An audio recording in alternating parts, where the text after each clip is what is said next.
Are you looking to invest in the stock market, but you don't have the time to stock pick or just to simply do your research, but yet you still want to invest your money so that you can get a better return than your savings account, for example? If so, today we're going to take a deep dive into 2 different ways in how you can invest in the stock market. Now, what I'm going to share with you today will apply for only long-term investing. What's the difference? Short-term investing and long-term. For those looking to invest short-term, that's when you hold your stocks for 365 days or less. And those who are looking to invest long-term, then you're holding your stocks or your positions for over 365 days. The key difference between the two is the tax treatment and also the volatility. The longer you hold your stocks, the higher the chances for you to actually see noticeable returns versus when you're holding it short term because of the market volatility.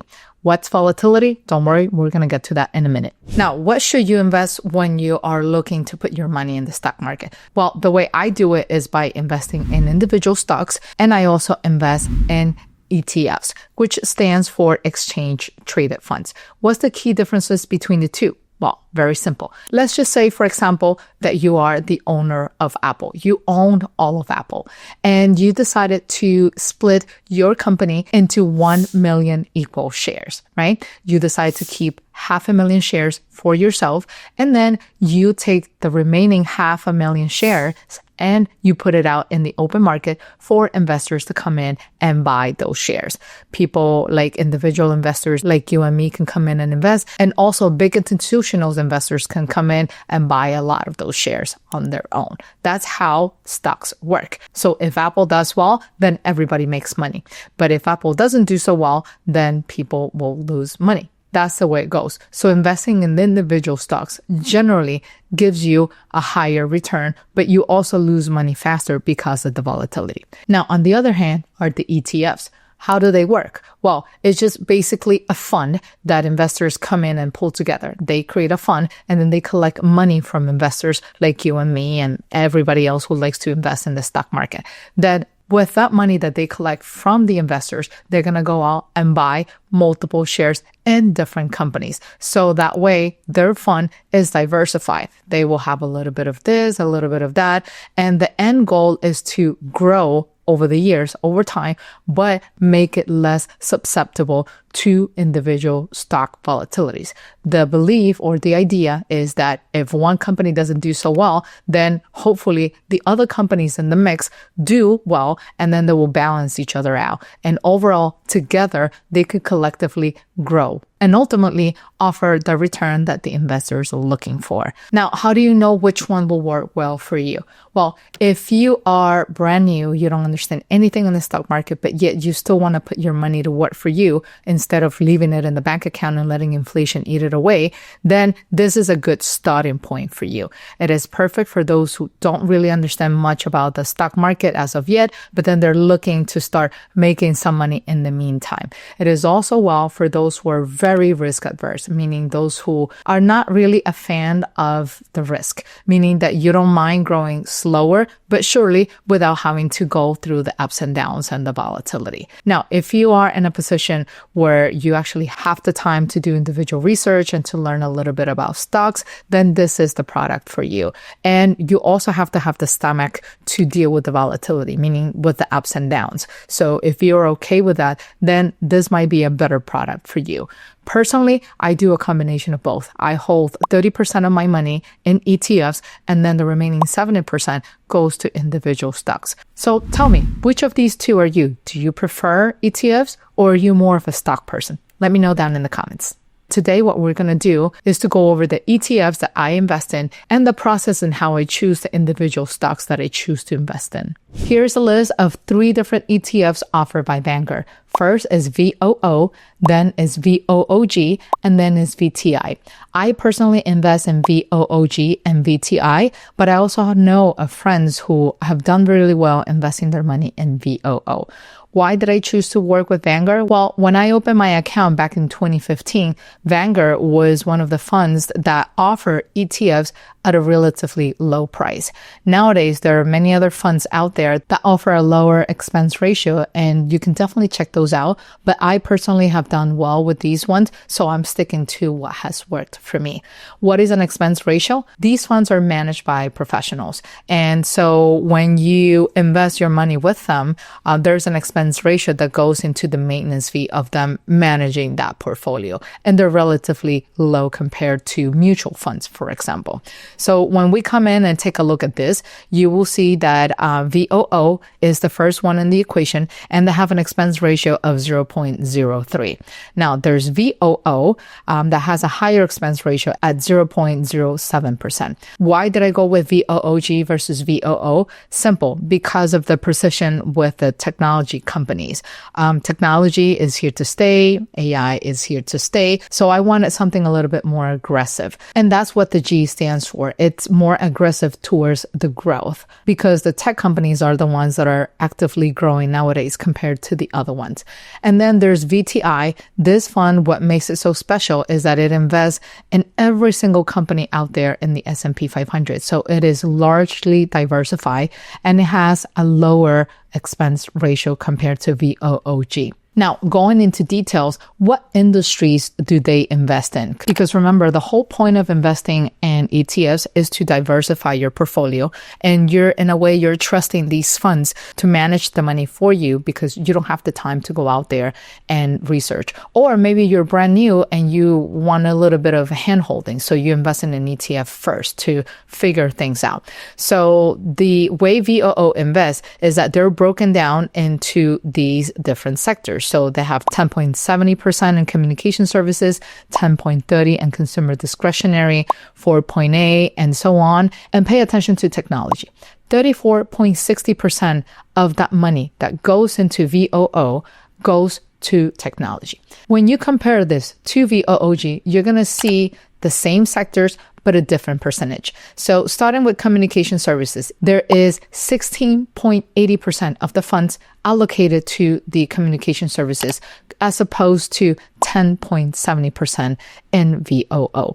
Then when we go down to technology, VOOG has 41.40% of its funds allocated to the sector as opposed to VOO, which only allocates 34.60%. And that's what the key difference is. They all invest in the same sectors. It's just a different breakdown of the percentages.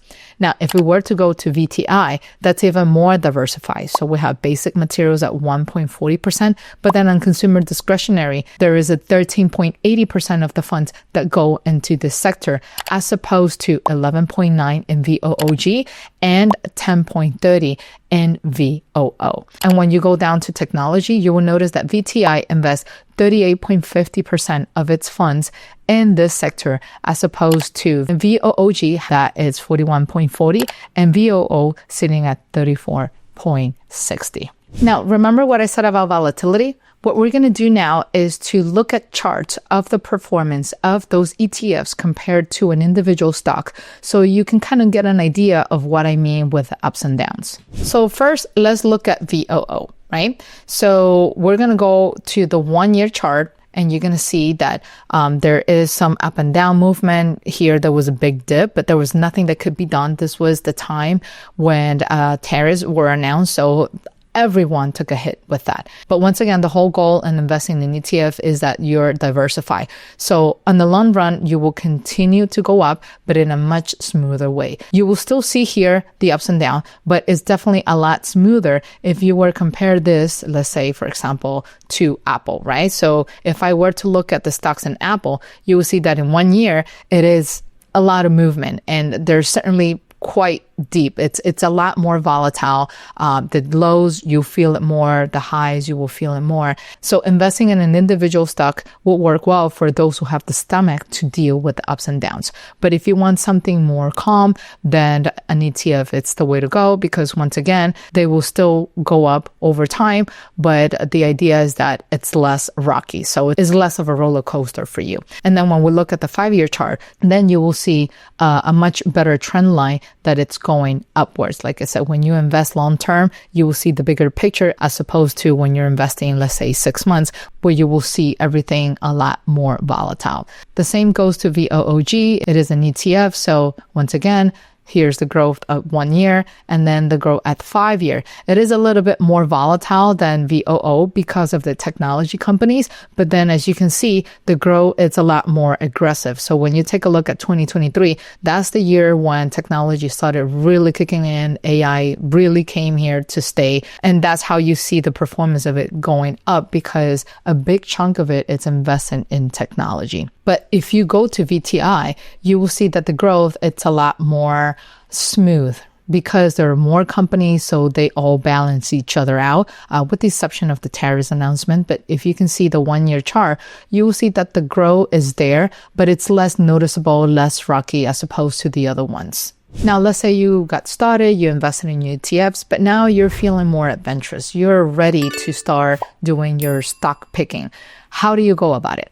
Well, there are multiple strategies out there, but the one that I follow is very simple. I just study the composition of each of the ETFs that I invest in, and I pick a stock from that list. Why? Because the stocks that are selected and are part of that ETF has already been vetted by professionals. Professionals in the field who does this for a living, they have already studied the market and they decided that those are the stocks to go. So why would I want to over-engineer everything when I could just simply leverage what they do? Now, not everybody will agree with my approach, but it's the approach that has worked for me so far. So to give you a better context, let's go back to the Vanguard page to look at the breakdown of each of the companies that belong to each ETF. And this is the latest version as of the date of this episode creation. Each ETF is at its own discretion to replace or change the order of these companies. So by the time you watch this video, some of the information might be the same and some of it might not. So when you put this side by side, you will notice that for the most part, they each have the same companies, meaning the same companies are part of the top 10s. But if you pay close attention, you will notice that the order is different. So for VOO, you have NVIDIA as number 1, and then Apple as number 2, and Microsoft and Amazon follows. That's the order in which they are invested in, meaning that the company that is sitting at number 1, that's where most of the funds are going.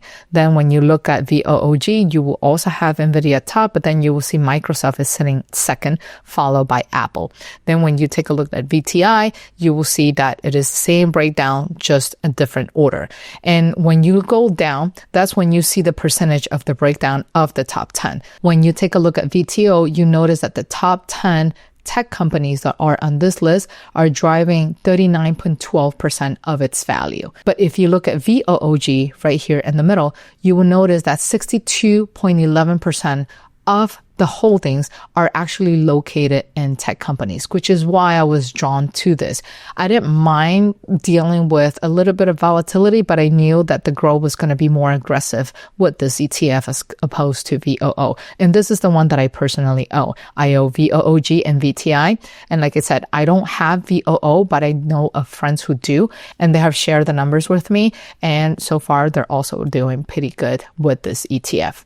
Now, going back to the table of the breakdown, if you look at VTI, you will see that the breakdown here is sitting at 34.46%. So less because, once again, VTI, it's a lot more diversified. It has way more companies than the other two ETF that I just mentioned. And that's how you gain exposure to each and one of these companies without necessarily having to spread your funds too thin. Now, once you're ready to invest in individual stocks, then you can come in and analyze each and one of them to see what they have to offer. So personally, this is what I did. I went to the breakdown of what makes up VOOG, for example, and I started going through the list of companies. So I saw NVIDIA, Microsoft, Apple, and I picked a few of these. I invested in NVIDIA, I invested in Microsoft, I did Apple, I did Google, Meta. Then I went on to the next page because I wanted to diversify a little outside of the tech companies. So I invested in Palantir and I invested in Visa. And that is how I invest in the stock market. Now, if you're totally brand new to this, that's okay. That's why I created this video. And if you want to figure out where to go and how to start investing in the stock market, here's a video that will walk you through the different platforms that I have used to invest in the stock market. See you in the next video. Bye-bye.